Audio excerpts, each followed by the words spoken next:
I want to know how much longer the owner's going to watch this crap. Because the fans have had it. We deserve better. You're worried more about your stadium than you are your football team. That's the perception, Jimmy. There are times teams have a great offense and a bad defense. See Cincinnati for the past 3 years. Right. And they don't win.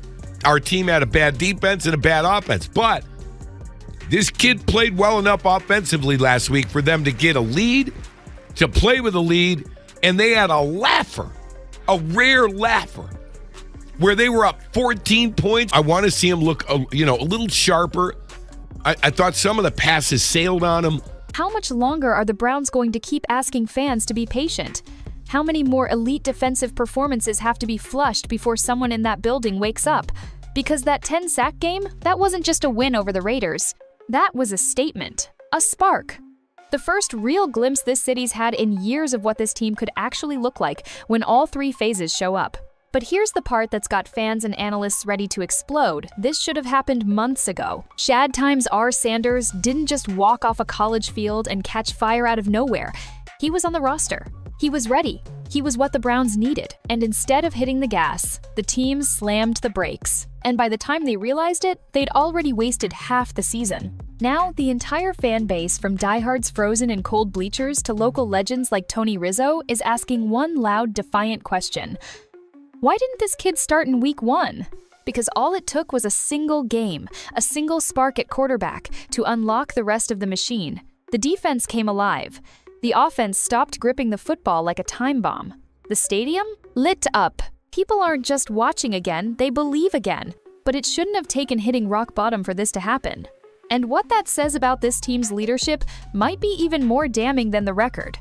The question is everywhere now. Local sports radio can't stop asking it. Browns fans are screaming it online. You can't step into a Cleveland bar without hearing it at least once.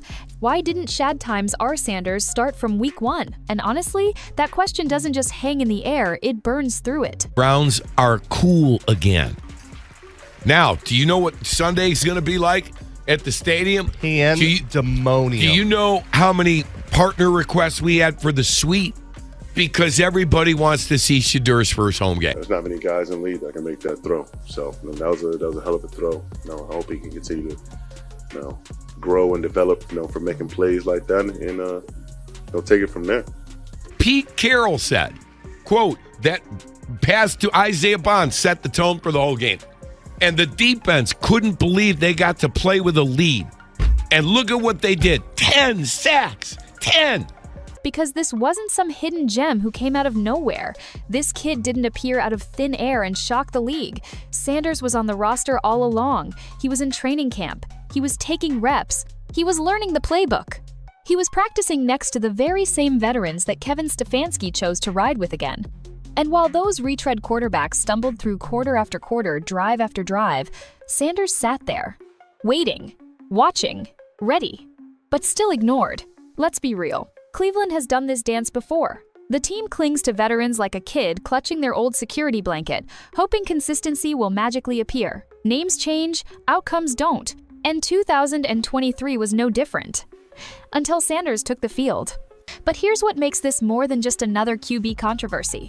This one had an obvious answer from the start. The Browns didn't draft Shad times R. Sanders to be a long-term developmental project for 2026. They brought him here for what? For insurance? For potential? For PR? None of that makes any sense now. Because one game, just one game, was all it took for the entire locker room, the fan base, and the city to say, yeah, he's the guy. So if it was that obvious to everyone on Sunday, what the hell took so long? How many wins were left on the table while Cleveland recycled quarterbacks with careers that peaked years ago? How many dominant defensive games were just flushed down the drain while Stefanski played scared, stuck in safe mode, praying for a spark that never came? Because Sunday's spark didn't look like a fluke. It looked like what was always there. The Browns just refused to use it. In the fourth quarter or whatever it was, when have the Browns had a 14-3 lead at halftime? Come on. And the defense couldn't believe they got to play with a lead. And look at what they did. 10 sacks. 10. The kid brought energy. A whole new era. That's because they got a lead. That's because their quarterback took a shot. And the special teams made a big play. And the Raiders suck. When have the Browns had a 14-3 lead at halftime? Come on. Come on. That's because they got a lead. That's because their quarterback took a shot. And the special teams made a big play. And that's where the anger comes in. This isn't just about one game or one performance. It's about months of wasted potential, not just for Shad times R. Sanders, but for the entire roster. It's about a top 3 defense being treated like a support group instead of a weapon. It's about watching the same offensive mistakes week after week, while the solution stood quietly in uniform holding a clipboard. Think about it. Sanders didn't come in and manage the game. He took over. He hit deep throws, moved the chains, dropped a laser to Isaiah Bond that had even Pete Carroll shaking his head in respect. He didn't look nervous. He didn't look lost. He looked like a quarterback who had been ready the whole time. And the result? The defense played like a team that finally had permission to dominate. 10 sacks, 10. They didn't just play to protect a lead, they played unleashed, energized, hungry. Because for the first time, they weren't out there trying to win a game by themselves. That's the ripple effect of competent quarterback play. But Cleveland fans, they've seen this movie before. Talent buried, offense neglected, coaching staff pretending it's all part of a long-term plan while the season falls apart in real time. Except now the excuses are gone. Sanders is here. He's making the throws, he's earning the respect, and he just showed the entire NFL what this team can be with even a functional quarterback under center. So again, what were they waiting for? This wasn't a development issue. It wasn't about easing him in. There were no redshirt signs for this rookie. He looked more poised in one game than the vets did in half a season. So unless Stefanski was seeing something wildly different in practice, something he still hasn't explained, the only real reason left is the worst one. Fear. Fear of change. Fear of failure. Fear of backlash if it didn't work. But ironically, waiting is what failed them. You could feel that tension burst when Sanders finally stepped on the field. The crowd had a different energy. The players had a different energy. Even the stadium felt like it had waited too long for that moment. And when the Browns finally played with a real lead, a double-digit lead, the defense made it count, the team made it count, and Cleveland lit up like it hadn't in years. That's the part that stings the most. It didn't have to take this long. If Sanders had been named the starter in Week 1, there's a real chance the Browns would be sitting on an 8-win season right now, instead of trying to crawl back into relevance. Because that's what makes this a missed opportunity, not just a gamble that didn't pay off, not just a decision that aged badly. This was never a situation where Stefanski didn't have the tools. He had the guy. He just refused to use him. Now, the question isn't whether Sanders is good enough, it's whether the coaching staff is. Let's not sugarcoat this. Everything changed the moment Shad times R. Sanders took the field. You could feel it before the first touchdown pass. The body language on the sideline. The confidence in the huddle. The Browns didn't just play better, they looked alive. For the first time all season, this offense moved like it believed in itself. Linemen blocked like the play actually mattered. Receivers ran sharper routes. The chemistry wasn't perfect, but there's something that's been missing all year. And the defense? Oh man, they played like someone had ripped the shackles off. It wasn't just the stats, 10 sacks is eye-popping, sure, but it was the attitude. Guys on the sideline were standing, not slumping. Veterans like Myles Garrett were charged up, yelling, clapping, celebrating like they finally had a reason to care about what was happening on offense. That's not just reaction, that's relief. Think about the emotional toll of being part of an elite defense. Putting everything on the line week after week, only to watch your offense go 3 and out like it's a habit. The drain that causes. The resentment. The frustration. It builds. It creates cracks in a locker room that no coach wants to admit exists, but players feel it. Every single week. And then, out of nowhere, one kid steps in and suddenly, those cracks start to disappear. Shad times R. Sanders didn't dink and dunk. He didn't hide behind play-action tricks or dump-offs to the running back. He took shots. He tested the secondary. He made decisions fast. He didn't look afraid of the pass rush. He looked like a quarterback who belonged like he'd been waiting for this moment his whole life. And maybe he has. Let's talk about that touchdown pass to Isaiah Bond for a second. That wasn't some fluke or lucky throw. That was a laser. Tight window, across the middle, with pressure bearing down, and he snapped it off like a vet who's been in this league 5 years. Pete Carroll, the guy who's coached against the best of the best, flat out said, "That pass set the tone for the whole game." That's not something you say about just anyone. That's something you say when a quarterback walks into his first NFL game and commands it. But what Sanders brought goes even deeper than the box score. He changed the mood in Cleveland. Fans are back. The stadium is buzzing. Season ticket holders who were ready to write this year off are suddenly emailing suite reps for Shad times R's first home start. This isn't hype, it's something more powerful. Hope. For a fan base that's been emotionally bruised for the better part of 2 decades, hope isn't handed out easily. Browns fans aren't naive. They've seen quarterback hype train after quarterback hype train derail and explode right in front of them. But this feels different, not because Sanders has proven everything in one game, he hasn't, but because he showed something no Browns quarterback has in years: poise, purpose, passion, and maybe more importantly, he didn't panic. That's what got people's attention. You can coach mechanics, you can clean up footwork, you can adjust to scheme, but what you can't teach is presence, calm under pressure, knowing when to take the hit, when to slide, when to escape, and when to let it rip. Sanders didn't shrink from the lights, he leaned in. And in doing so, he gave Browns fans something that had been missing all season, a reason to actually believe Sundays might not end in heartbreak. After that game, players weren't talking about execution and learning from the tape. They were talking about fire, energy, confidence. That's what a real quarterback brings, not just completions, but conviction. And it's not even about wins and losses yet. It's about what Sanders represents, a shift. A signal to the locker room and the city that this team has finally stopped settling for safe and decided to take a legitimate shot. That's why the fan base is rallying around him so fast. Because competence, let alone talent, hasn't been this obvious behind center since… what? Maybe Baker's rookie year? And even then, there wasn't this same feeling of control. Now suddenly, the Browns don't just have promise, they have proof. Sanders went out in his first NFL start and changed the identity of the entire team. He looked real. He looked ready. And more than anything, he gave the defense, the part of this roster that's been elite all season, a reason to breathe. For the first time this year, they weren't dragging the offense behind them like dead weight. For once, they had someone giving them a lead to defend instead of cleaning up a disaster. And that changes everything. Because when those two sides of the ball are in sync, really in sync, this team isn't just fun. This team is dangerous. Let's stop dancing around it. This doesn't just fall on the quarterbacks. This falls on Kevin Stefanski. It's easy to celebrate now. Sanders lit up the field. The defense dominated. The crowd found its voice again. And everyone's tempted to throw confetti. But anyone paying attention knows this didn't need to take 12 weeks to figure out. The Browns had the answer in-house. And their head coach refused to ask the question. Week after week, while the offense gasped for air, Stefanski doubled down on guys who looked like they were just trying to survive out there. Quarterbacks who couldn't stretch the field, couldn't move the chains, and couldn't inspire any sort of rhythm. Meanwhile, Sanders stood quiet on the sideline, helmet in hand, eyes sharp, ready to go. And what did Stefanski see? Apparently, not enough. That's the issue. Not that he played it safe, but that he completely misread the situation. This is a head coach who's been praised for being calm, calculated, process-driven, the adult in the room.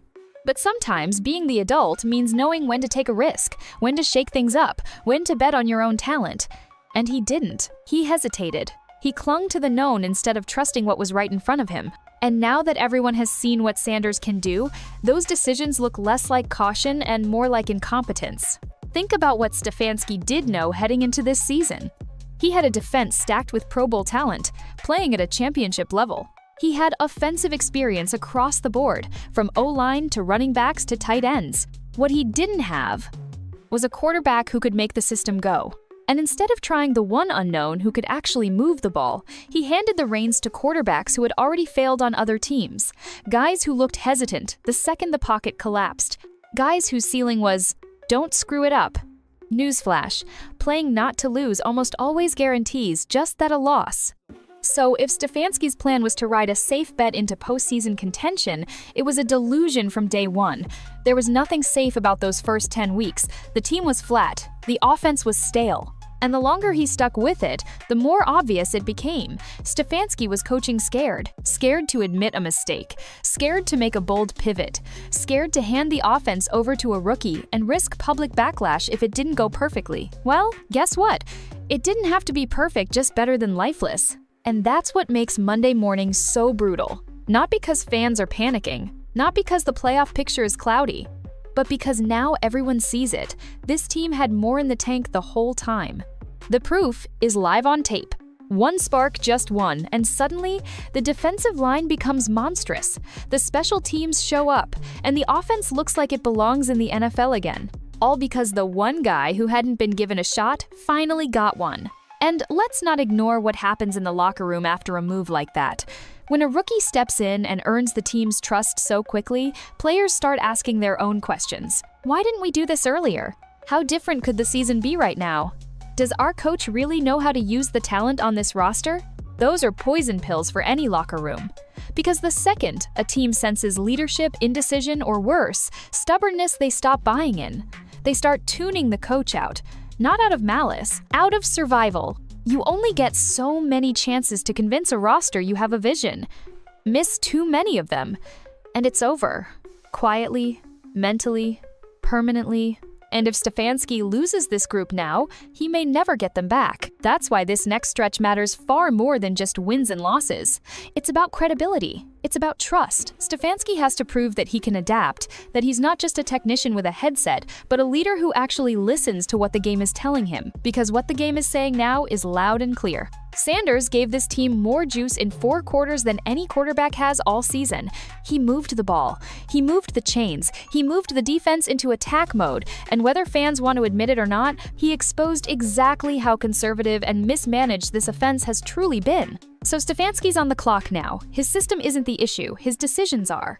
You don't get to sit on a franchise talent, watch your team collapse, and then expect a parade the moment you do your job at the last second. That's not coaching.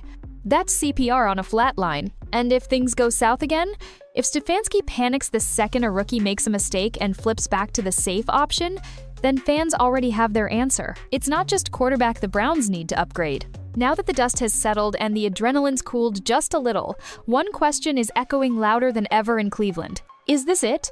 Is Shad times R. Sanders the answer the Browns have been chasing for 2 decades? Not just a stopgap, not just a one-week wonder, not a Band-Aid slapped on a bullet hole, but a franchise quarterback, the real deal. The kind of guy a fan base builds around and the kind of leader a locker room fights for. The buzz is undeniable. The ticket sales are exploding. The press can't stop talking. Players are energized. But fans? Fans are cautious. Not because they don't believe in what they saw, but because they've been burned before. Cleveland's quarterback carousel has worn people down. Every promising start has come with a punchline.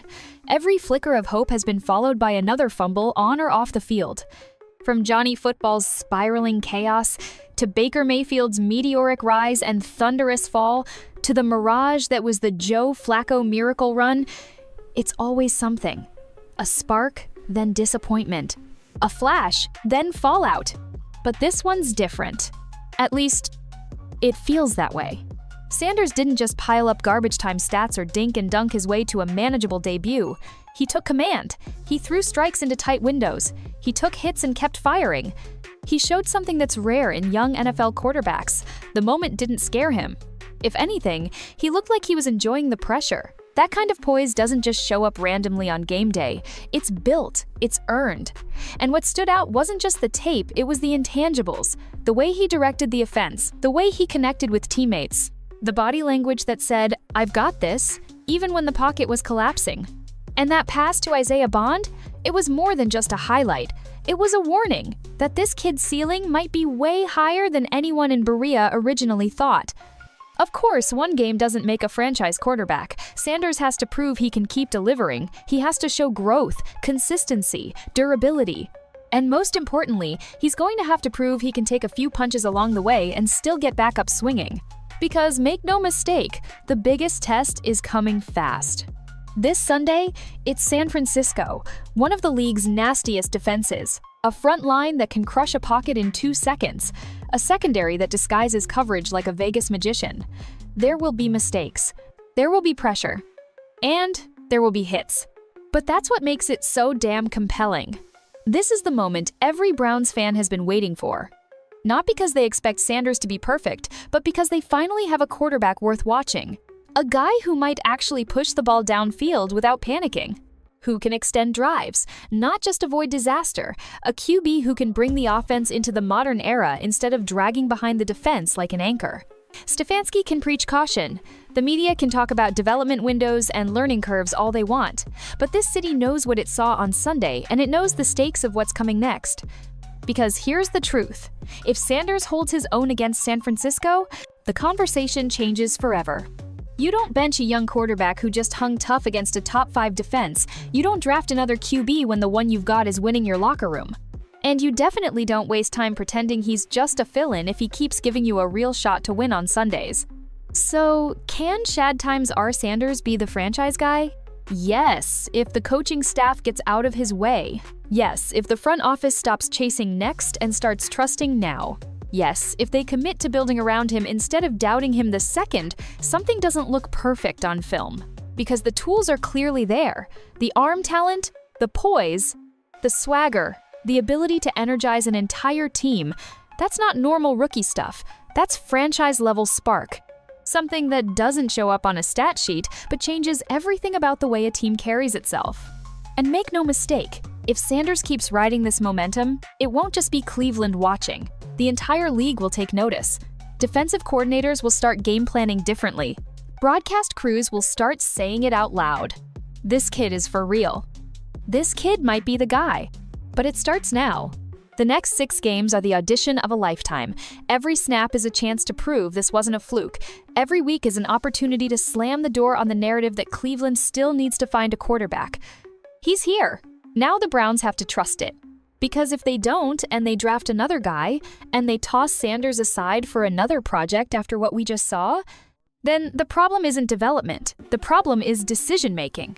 And at that point, it's not just the fans asking tough questions. It'll be the rest of the locker room. Let's not pretend we haven't seen this before. A flash of brilliance. A young quarterback finally gets his shot. The city lights up. The media buys in.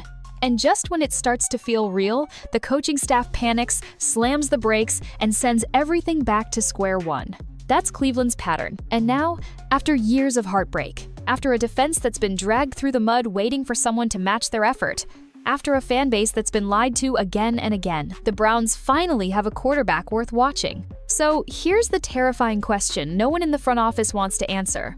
What if Kevin Stefanski blows this again? Because right now, everything's on the table. If Shad times R. Sanders builds on that performance and plays with even half the command he showed against the Raiders, he's not just the best quarterback on the roster, he's one of the most exciting young players in the league. And if the head coach can't see that, or worse, refuses to admit he was wrong for not starting him earlier, then this season, and this franchise, risk falling right back into the quicksand. Let's be honest. Stefanski has already burned that grace period. The media keeps spinning it as patience, as if everyone should just sit quietly and wait 3 years while another top defense gets wasted. But Browns fans are past that. They've had enough waiting. Nobody is saying Stefanski is a bad guy, or that he hasn't had moments of brilliance, but this isn't about being a nice guy, it's about judgment. And over the last few seasons, his judgment has been highly questionable. The mismanaged quarterback rooms, the weird 4th down calls, the refusal to adjust mid-game. And now, benching the one guy who gave this team life for 11 straight weeks, that's a tough pill to swallow. Because if Sanders wasn't ready, fine, say it. If there was something behind the scenes that held him back, explain it. Fans are smart. They'll listen. But say nothing and then act shocked when he balls out the second he hits the field? That's not a coaching decision. That's a coach getting lucky by running out of options. And luck runs out quick. The truth is, Stefanski is in one of the most fragile positions a coach can be in.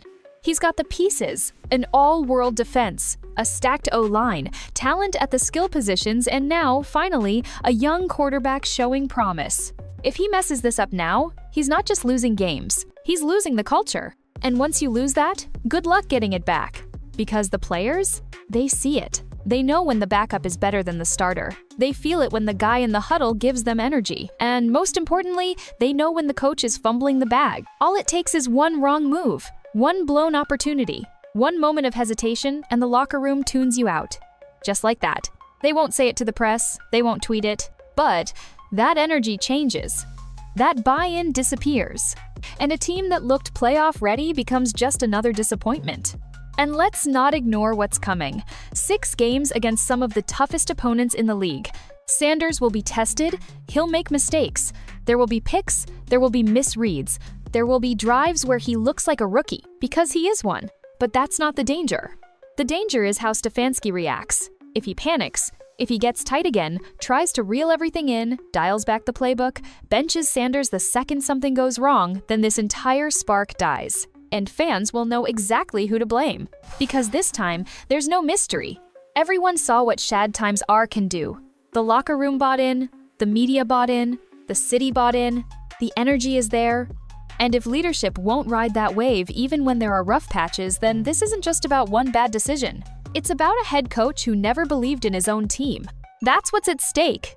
Not just wins and losses, but trust, identity.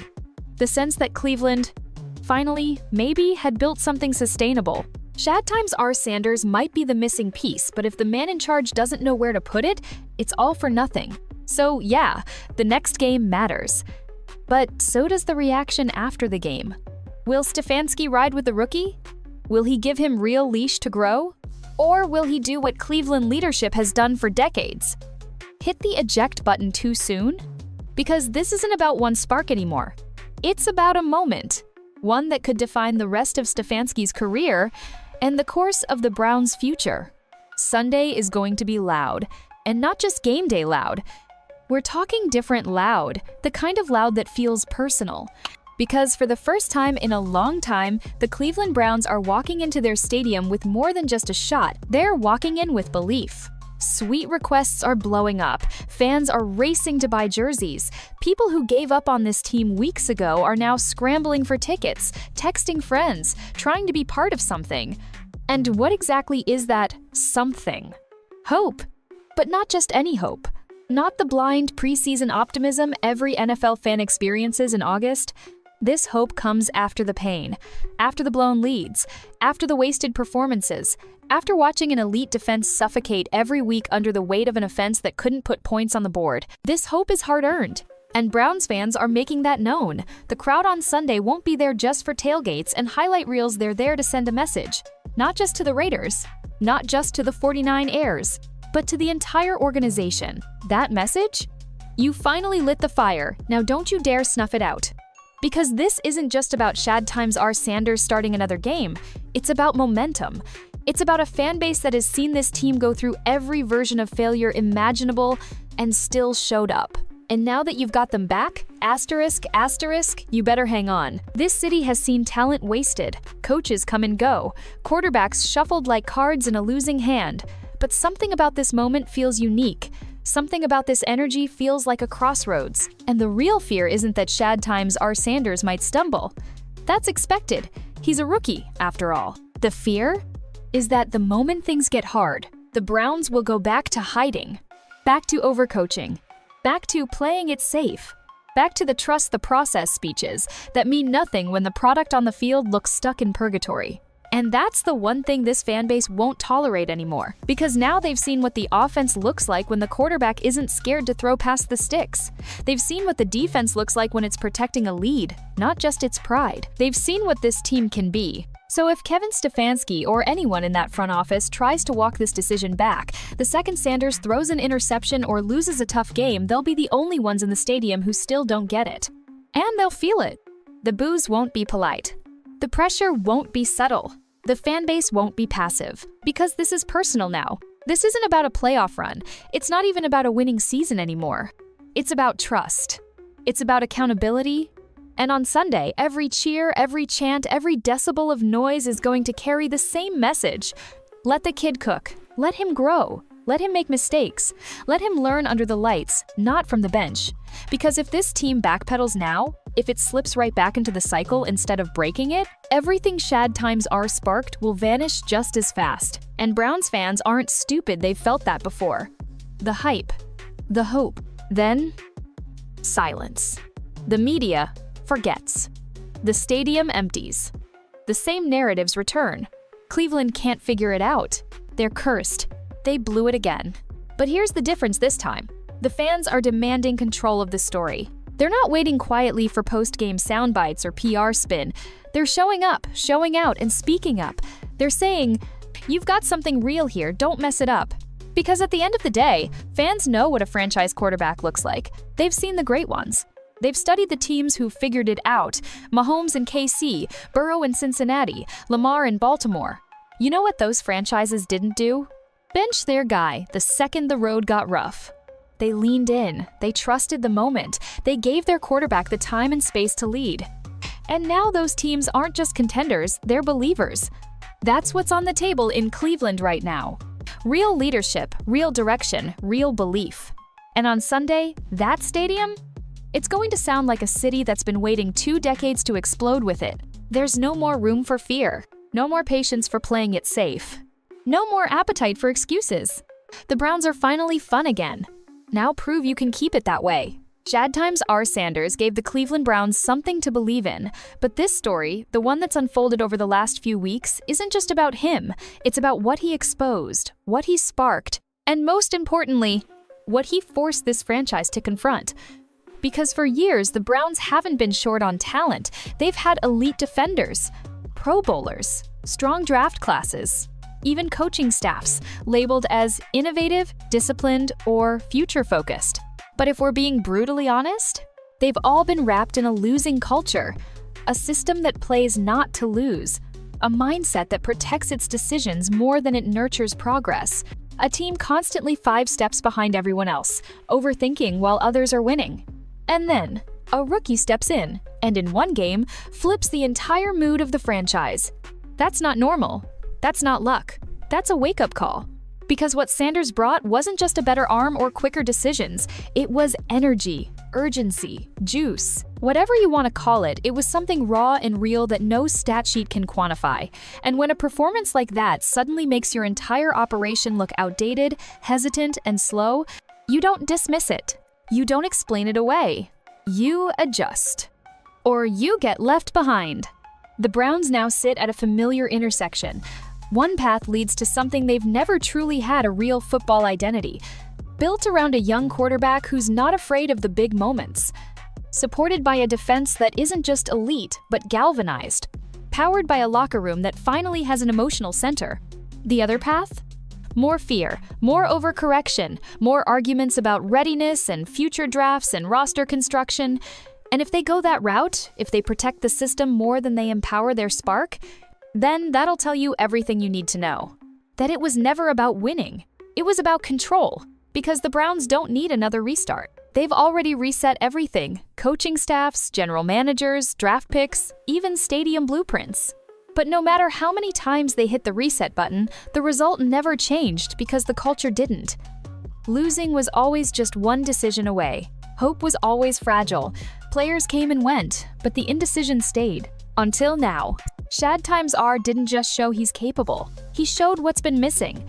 He gave Cleveland a peek into what the next 3-5 years of this franchise could actually look like if they lean into growth instead of fear. Think about this. The Browns could have been 8 or 9 wins deep already. The defense is that good. The roster is that complete. All they needed was a quarterback not terrified to throw a 15-yard out on 3rd and 8. And who was sitting right there the whole time? The guy they just trusted. In Week 12. That's not hindsight, it's accountability. And it leaves the entire franchise with exactly one question. Now that the spark has been lit, do you trust yourselves to fuel the fire? Because this isn't just about the Raiders game. Not anymore. This is about culture, direction, identity. A team that finally found a quarterback who isn't afraid to lead, are they willing to follow him? Or will they fall back once again into the habits that turned one of the most passionate fan bases in football into permanent skeptics? That's what's on the line this week. Not just a game, not just growth. A choice. A statement. Will the Browns trust talent over fear? Will Stefanski let Sanders grow into the role instead of coaching scared the second things get messy? Will the front office see a spark and build around it? Or drowned it in the same analytics, systems, and second guessing that smothered Sparks before? And maybe most important of all, will the fans keep demanding better? Not just better results, but better choices, better leadership, better vision. Because this time, everyone sees what's possible. They saw it in the poise. They saw it in the pocket presence. They saw it in the defense's joy. This wasn't a fluke. This was a revelation. And the message is clear. The Browns don't need to draft another quarterback. They just need to believe in the one they already have. And if they can't, then maybe it's not Shad times R who wasn't ready. Maybe it's them.